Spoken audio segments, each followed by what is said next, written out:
When Nancy turned 19, her parents decided to move into an old Victorian house in the woods of Maine. The house stood alone, surrounded by forest, and was being sold at a suspiciously low price. Her father explained it by saying the place had just been vacant for a long time.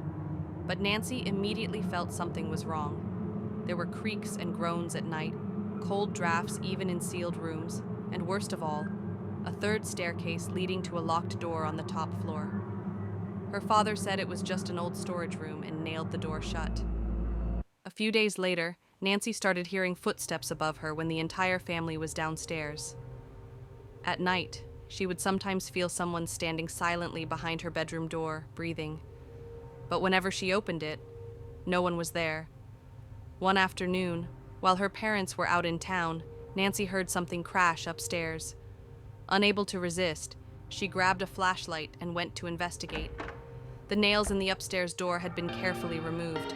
The door was slightly ajar. Beyond it, she found a narrow hallway with dusty windows, leading to a single room filled with old children's furniture. In the corner stood a large antique mirror. The moment Nancy stepped inside, she heard a click behind her.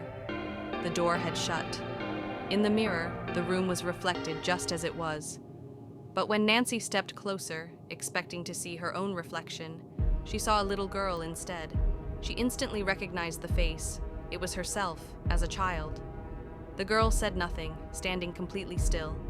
Then, behind the girl's reflection, a tall, dark figure began to appear, faceless, shrouded in shadow. Nancy screamed, but the sound felt swallowed by the room. She ran to the door. It was locked.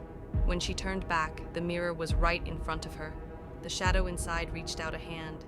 She felt a wave of cold and darkness rush through her, her body becoming weightless. Then, nothing. She lost consciousness. When she awoke, she was lying on the living room couch, as if nothing had happened.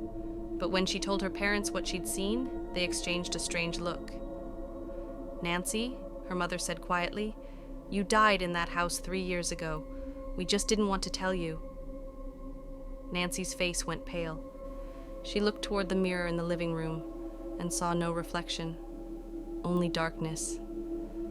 Since then, no one has lived in that house again. But every night, a shadow still appears beside it.